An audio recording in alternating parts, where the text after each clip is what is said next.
தமிழகத்தில் 2026 நடந்து முடிந்த சட்டமன்ற தேர்தல் முடிவுகள் மிகப்பெரிய மாற்றத்தை தந்திருக்கிறது. 2 திராவிட கட்சிகளை புறந்தள்ளிவிட்டு தாவேக ஆட்சிப்பிடத்தை அலங்கரிக்கக்கூடிய இந்த சூழலில் ஆட்சிகள் மாற உள்ள நிலையில் காட்சிகளும் மாறும் என்பதைப் போல பல காட்சிகள் அரங்கேறி வருகிறது. அரசியலில் நீண்ட நண்பர்களும் இல்லை, நீண்ட எதிரிகளும் இல்லை என்று சொல்வார்கள். அப்படிப்பட்ட சூழலில் தொடர்ந்து 10 ஆண்டுகளுக்கு மேலாக திமுக கூட்டணிக்கு ஆதரவு அளித்து வந்த காங்கிரஸ் தற்போது தனது கையை விரித்திருக்கிறது. கூட்டணியில் இருந்து விலகுவது என முடிவு செய்த காங்கிரஸ் தனது நிலைப்பாட்டை மாற்றிக்கொண்டுள்ளது. தற்போது திமுகவில் இருந்து விலகி தாவேகாவுடன் கூட்டணி அமைக்க முடிவு செய்துள்ளது. விஜயின் தாவேகா கட்சி ஆட்சி அதிகாரத்தை அமைக்க 118 இடங்கள் தேவைப்படும் நிலையில் தன்னிடம் வெறும் 108 இடங்களை வைத்திருக்கும் விஜய்க்கு ஆதரவு கரம் நீட்ட பல்வேறு கட்சிகள் வரிந்து கட்டிக்கொண்டு ஆதரவு நிலைகளை வழங்க உள்ள நிலையில் தற்போது அவர்களுக்கு உதவும் கரங்களாக நம்பிக்கை ஊட்டும் கையாக காங்கிரசின் கை தற்போது மேலோங்கி நிற்கிறது. அந்த வகையில் தாவேகாவின் ஆட்சிப்பிடத்தை அலங்கரிப்பதற்கும் அந்த அமைச்சரவையில்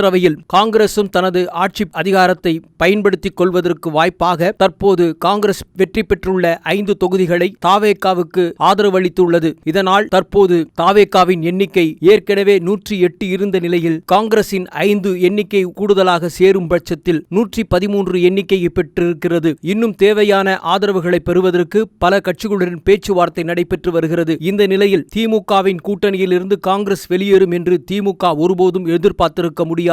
காரணம், ஏற்கனவே அவர்களுக்கான உறவு முறைகள் பல்வேறு வரலாறு சிறப்புமிக்க உறவுகளாய் கலைஞர் காலத்தில் இருந்தது. ஆனால் ஸ்டாலின் தலைமையிலான காங்கிரஸை தாங்கள் சுமையோடு சுமந்ததாக பல கட்டங்களில் தெரிவித்திருந்த நிலையிலும் கூட கூடா நட்பு கேடாய் முடியும் என்பதைப் போல பல நேரங்களில் அவர்கள் விமர்சித்ததும் திமுக காங்கிரஸை விமர்சித்ததும் காங்கிரஸ் தலைவர்கள் மறைமுகமாக திமுகவை விமர்சித்ததும் தேர்தலுக்கு முன்பு அரங்கேறிய நிலையில் தங்களுக்கான வாய்ப்புகளும் தற்போது கிடைத்துள்ளதை உறுதி செய்துள்ள காங்கிரஸ் உடனடியாக தாவேகாவுடன் கூட்டணி அமைத்துக் கொண்டிருக்கிறது. திமுகவுடன் கூட்டணியை முறித்து வெளியேறியிருப்பது அறிவாலயத்தில் மிகப்பெரிய சோகத்தின் வெளிப்பாடாய் காட்சியளிக்கிறது. இது ஒரு அத்தியாயம் என்றால் காங்கிரஸ் கட்சிக்கு மீண்டும் ஒரு புதிய அத்தியாயத்தை ஏற்படுத்த ஒரு முடிவு எடுத்திருக்கிறது. காமராஜர் காலத்திற்கு பிறகு ஒரு புதிய மைல்கல்லை உருவாக்க காங்கிரஸ் பேரியக்கம் தற்போது முடிவு செய்திருப்பது.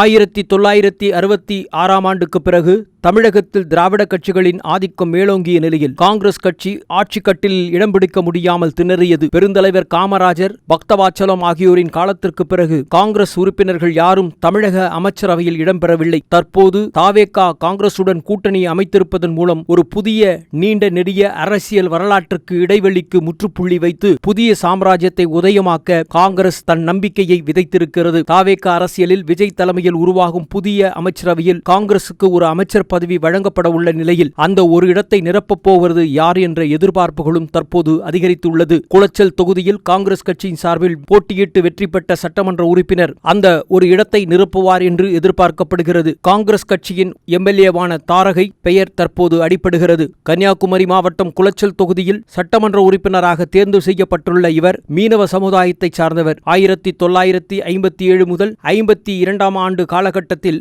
காமராஜர் ஆட்சியில் அவரது அமைச்சரவையில் முதல் பெண் அமைச்சராக பொறுப்பு வகித்த லூர்தம்மாள் சைமன் அவர்களின் அதே மண்ணில் பிறந்து வளர்ந்தவர் இந்த தாரகை. 60 ஆண்டுகளுக்கு பிறகு மீண்டும் காங்கிரஸ் ஒரு பெண் பிரதிநிதியின் மூலமாக தமிழக அமைச்சரவையில் இடம்பெறுவதன் மூலமாகவும் சமூக நீதி மற்றும் பெண்கள் அதிகாரத்தில் தனது அரசியல் அதிகாரத்தையும் மையமிடும் கோளாக பயன்படுத்த பார்க்கிறது. இந்த 2026 தமிழகத்தில் இளைஞர்கள் மற்றும் புதிய மாற்றத்தை விரும்புவோரின் ஆதரவுடன் தாவேகா தனிபெரும் கட்சியாக உருவெடுத்துள்ள நிலையில் காங்கிரசின் இந்த 5 சட்டமன்ற உறுப்பினர்களின் முழு ஆதரவு தங்களுக்கு வழங்கப்படுவதன் மூலமாக அரசியலில் புதிய அத்தியாயத்தை எழுத ஆரம்பித்திருக்கிறது காங்கிரஸ்.